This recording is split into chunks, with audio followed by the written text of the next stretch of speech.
iPhone battery is dropping fast. Do this.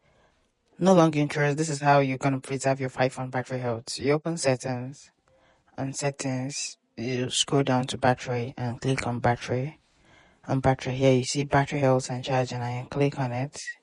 Here you see optimized battery charging.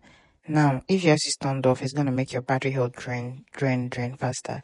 So you're going to turn it on. This way, your battery charging is going to be optimized and it helps preserve your battery health. Turn it on right now.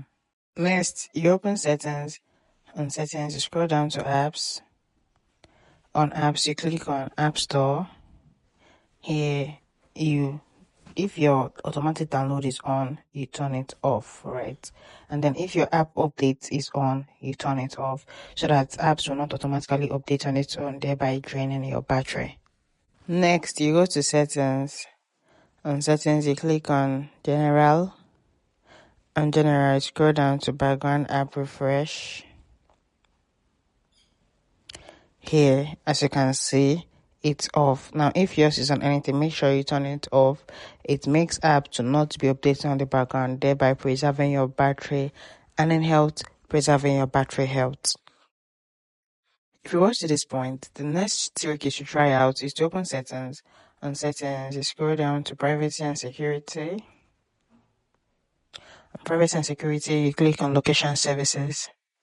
Here, as you can see, there are some apps that the location are on.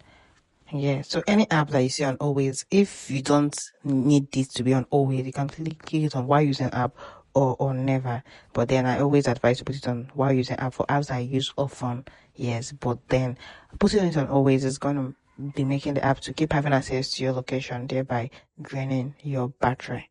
Then you open settings, you go to battery, and if your low power mode is off, you turn it on. Yes, this is going to help preserve your battery and in turn preserve your battery health. These settings will make your battery health last forever, but just make them last longer and in turn just make your phone usage more smooth. If you watched at this point, click the subscribe button below for more tips that are helpful to you and your iPhone.